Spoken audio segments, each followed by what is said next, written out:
প্রায় এক যুগ ধরে হার্টের জটিল রোগ নিয়ে বিছানায় কাতরাচ্ছেন রংপুর টেকনিক্যাল স্কুল অ্যান্ড কলেজের মেধাবী শিক্ষার্থী আরিফ হাসান। চিকিৎসার জন্য দরকার প্রায় ৭ লাখ টাকা, কিন্তু আর্থিক অবস্থা খুব শোচনীয় হওয়ায় চিকিৎসা খরচ জোগাতে পারছে না তার পরিবার।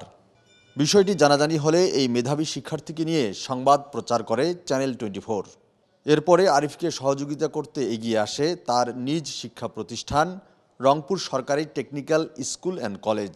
আমাদের একজন নিয়মিত ছাত্র Arif Hossain welding and fabrication বিভাগে সে ১০ম শ্রেণীতে অধ্যয়ন করছে। সে হার্টের অসুস্থতাজনিত কারণে তার অবস্থা অত্যন্ত আশঙ্কাজনক। স্থানীয়ভাবে ডাক্তারের সাথে চিকিৎসা নিচ্ছে, কিন্তু ডাক্তার পরামর্শ দিয়েছে যে তাকে এই চিকিৎসার জন্য বাইরে যেতে হবে এবং এ বাবদ ন্যূনতম ৭ লক্ষ টাকা প্রয়োজন। আমি আমার পক্ষ থেকে আমাদের প্রতিষ্ঠানের সমস্ত শিক্ষার্থী এবং সহকর্মীদের অনুরোধ করব যে তারা যেন এই বিষয়টাকে সারা দেশে যে সমস্ত বিশেষ করে কারিগরি শিক্ষা প্রতিষ্ঠানের সাথে যোগাযোগ করে সমস্ত শিক্ষার্থী সহ শিক্ষক কর্মচারীদের কাছে আহ্বান জানিয়ে আমাদের এই অসুস্থ আরিফকে সুস্থ করে তোলার সহযোগিতার হাত বাড়িয়ে দেন। কলেজের অধ্যক্ষ মোহাম্মদ আয়ুব আলী আরও জানান, শুধু তার প্রতিষ্ঠান নয়, অন্যান্য প্রতিষ্ঠানেও চিঠির মাধ্যমে আরিফের জন্য সহযোগিতা চাইবেন তারা। যারা শিক্ষা প্রতিষ্ঠান বিশেষ করে সাধারণ এবং কারিগরি শিক্ষা প্রতিষ্ঠানে যে সমস্ত শিক্ষক কর্মচারী এবং আমার প্রিয় শিক্ষার্থী যারা আছে, তারা যদি তাদের আমাদের এই শিক্ষার্থীকে চিকিৎসার জন্য কিছু সহযোগিতা করে, তাহলে সে একটা নতুন জীবন হয়তো পাবে। আমরা আল্লাহ তাআলার কাছে দোয়াও করব এবং সহযোগিতা করব। রংপুর সরকারি টেকনিক্যাল স্কুল অ্যান্ড কলেজের এই মহতী উদ্যোগকে সাধুবাদ জানিয়েছেন আরিফের পরিবারের সদস্য ও সহপাঠী শিক্ষকরা।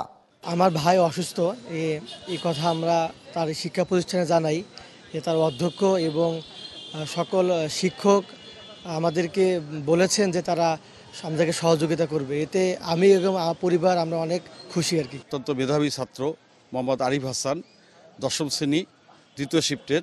সে একটি ব্যয়বহুল রোগে আক্রান্ত, হার্টে তার ছিদ্র ধরা পড়ছে, তার অত্যন্ত ব্যয়বহুল। তার বাবা একজন দরিদ্র রিক্সা চালক।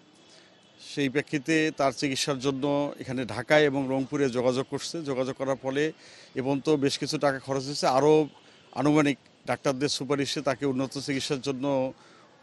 চিকিৎসার জন্য ভারতে বা অন্য জায়গায় নিয়ে যাওয়ার কথা বলছে। সেখানে প্রায় ৮-১০ লক্ষ টাকা লাগবে। তো এই ব্যয়ভার বহন করা তার পরিবারের পক্ষে অত্যন্ত কষ্টসাধ্য এবং দুরূহ। সে লক্ষ্যে সে যখন আমাদের এখানে জানাইছে, আমরা অধ্যক্ষ সহ সকল শিক্ষক এবং আমাদের ছাত্রছাত্রীদের সাথে কথা বলছি। আমরা প্রত্যেকেই যার যার অবস্থান থেকে মানবিকতার কারণে সে যেন সুস্থ হয়ে আমাদের মাঝে ফিরে আসতে পারে, সে লক্ষ্যে আমরা সহযোগিতা করব। নিজ প্রতিষ্ঠানের এমন উদ্যোগে খুশি আরিফও বলেন, সবাই এগিয়ে এলে হয়তো তার পক্ষে স্বাভাবিক জীবনে ফিরে যাওয়া সম্ভব। আজকে আমি অনেক খুশি।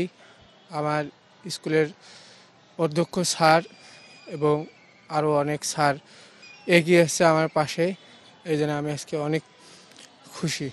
স্যারদের কাছে আমি কৃতজ্ঞ। মাত্র ৭ লাখ টাকার জন্য জীবন প্রদীপ নিভে যাচ্ছে শিক্ষার্থী আরিফ হাসানের। এই শিরোনামে এর আগে সংবাদ প্রচার করে চ্যানেল 24। ফখরুল শাহীন, চ্যানেল 24, রংপুর।